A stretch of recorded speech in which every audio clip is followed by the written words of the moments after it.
One last question, if I may. One last question, Mr. Chair, Senator Risa. Madam Diskaya, saan nyo ba kinukuha yung mga coaching imported, mga luxury cars? Ang balita ko, dun sa interview mo, binili mo yung isang Rolls Royce dahil nagandahan ka sa payong. Tama ba? Sir, yes po.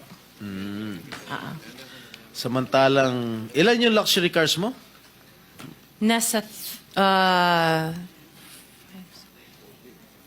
po. 28 lang. Yes. Ano ito mga ito? Rolls Royce, Ferrari? I don't have a Oh, Ferrari. ano yung mga luxury cars? Lamborghini? No rin. Cadillac. Saan binili? Saan binili? Sagutin mo na.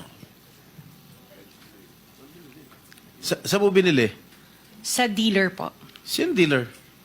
Dito, local? Local dealer o sa abroad?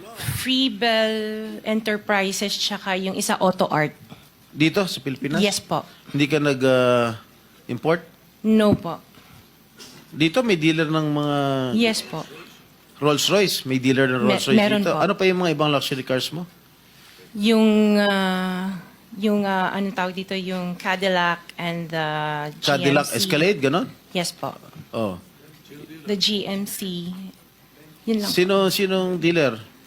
I mentioned earlier Freebell Enterprises and Auto Sa Art. lahat ng kotse mo, yun ang mga dealers mo? Dalawa lang sila Dalawa po. yung dealers mo? Yes po.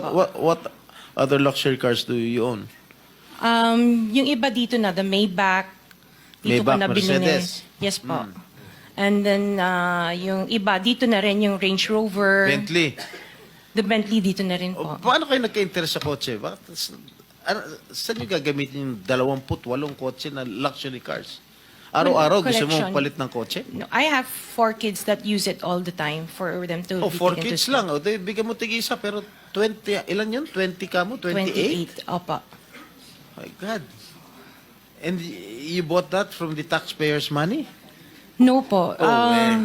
Hindi po. Huwag na tayo That maglokohan would be- dito. Let's allow our people to decide on that anyway.